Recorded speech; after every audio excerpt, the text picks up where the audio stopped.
let you experience the feeling of completing your salawatul khams, your 5 prayers, until you make salatul isha. And then you go back home and you realize you fulfilled your ibadah to Allah subhanahu wa ta'ala. And that feeling comes over you. Before that feeling, you're thinking, even if you fall asleep on your prayer, you're thinking, man, I still didn't make salatul isha.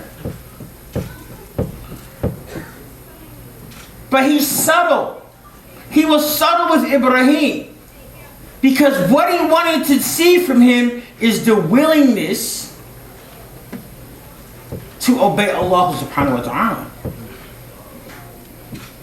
Allah didn't ask us, brothers and sisters, for anything except to fast this month.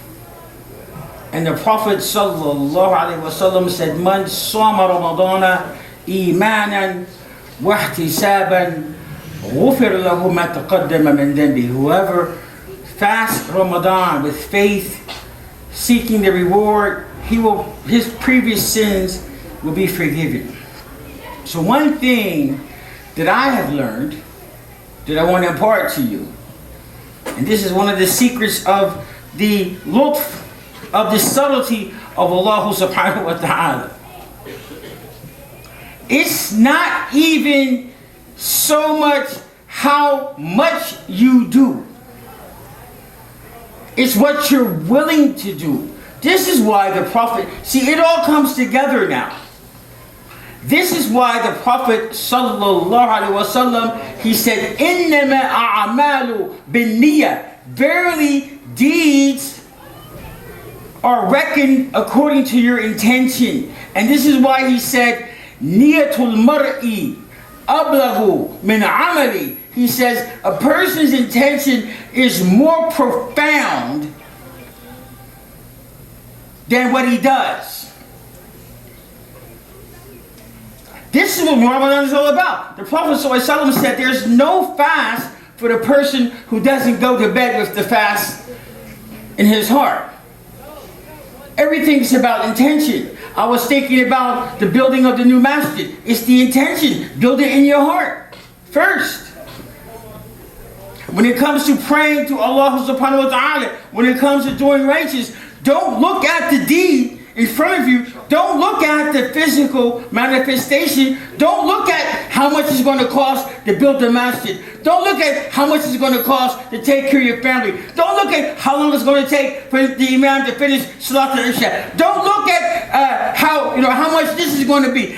Because this is how Shaitan misleads the people. He shows us the material manifestation of things. Oh, you can't do that. Man, that's going to take up too much time. It's going to cost too much money. It's going to be too hard. And Allah subhanahu wa ta'ala, He says, whomever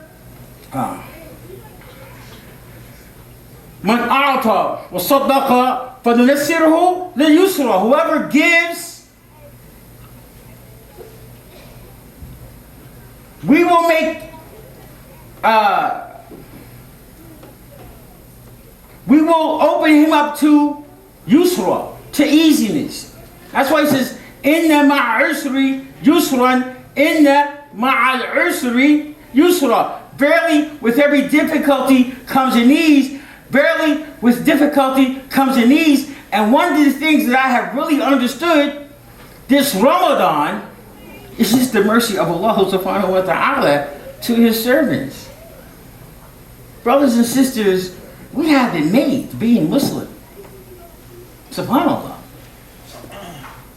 Everything that's going to happen to you has already been decreed. How much you're going to make has already been decreed. How long you're going to live has already been decreed. How your children turn out has already been decreed. But you have to start with the intention. Because Allah rewards people according to intention, and out of His mercy, how many times does Allah subhanahu wa ta'ala put something in front of us and say, you got to do this. And then if you go in, okay, Lord, I'm ready. Let's do it. And then you get in and say, well, you ain't have to do all that. You didn't have to wait that long. It wasn't going to cost you that much. You weren't going to be as tired. Ramadan wasn't going to cost you what you thought. How many mornings did you get up in the morning for a suhoor and you think, oh man, I only got 5 minutes left. I better hurry up, get it in. Because you're thinking, man, it's going to be all day. Well, Lord, I don't know if I should tell you this story, but one day I got up and I had missed my full suhoor. And I said to my family, I said, I think I'm going to go to Oakland today.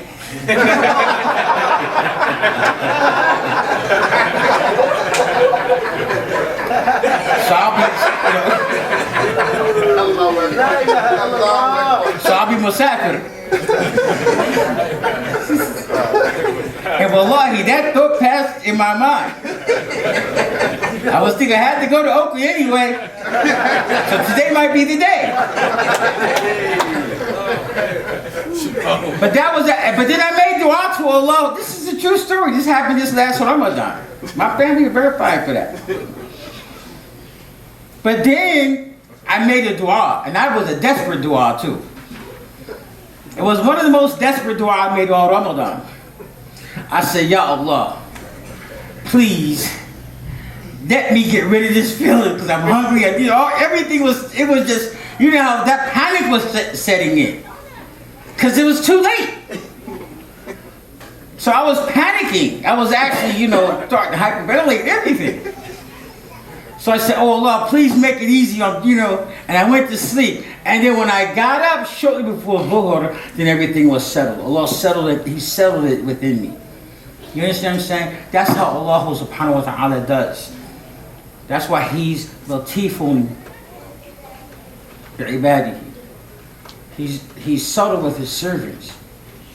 Because Allah's promise supersedes the promise of Iblis. It supersedes his threat. It supersedes him making you afraid of practicing and living your religion, especially for you sisters.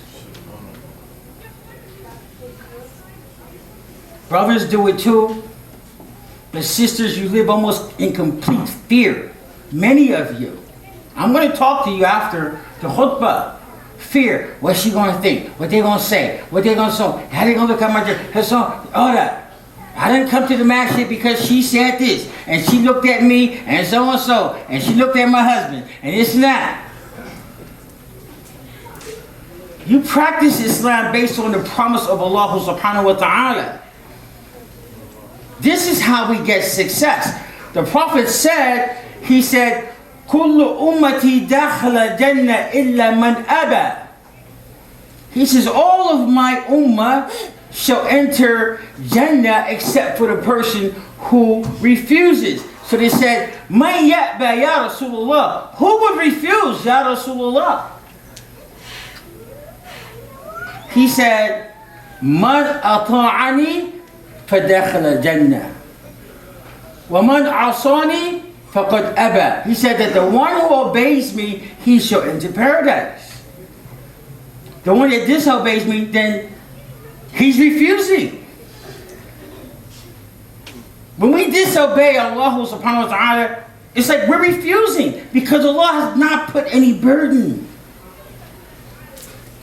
مَا جَعَلَ عَلَيْكُمْ فِي الدِّينِ مِنْ حَرَجٍ. He says, I have not made any difficulty for you in the religion. When Surah Taha came down, he said, طه ما أنزلنا عليك القرآن لتشقى إلا تذكرة لمن يخشى. He said, طه, I have not sent down this Quran so that you can suffer, so that you will suffer. It was sent only as a reminder for those who fear. That's the true reality of this deed. You have to be willing to put it in. You have to be willing to put it down. You have to be willing. Brothers, stop being afraid. Stop being afraid of what your friends are going to say, what you're just going to say, what your girlfriend might say, what your mom might say, what your neighbor might say, what your job might say. Stop being afraid. The promise of Allah is true. Sisters, stop being afraid. We have to fear Allah subhanahu wa ta'ala, but we have to trust Him. Trust Him. I bear witness. I'm a diabetic. I'm not even supposed to fast.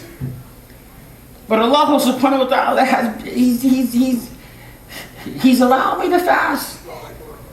Despite that. Despite what I could be listening to the doctor. Well, you know, the doctor said, if you're diabetic, okay, whatever, you know. Allah says, فَمَنْ شَهِدَ مِنْكُمُ الشَّهْرَ فَلْيَصُمْ. So we have to stop believing in the dunya. That's my message. Stop letting things get in the way of you practicing your religion, because there's so much in store for the servant who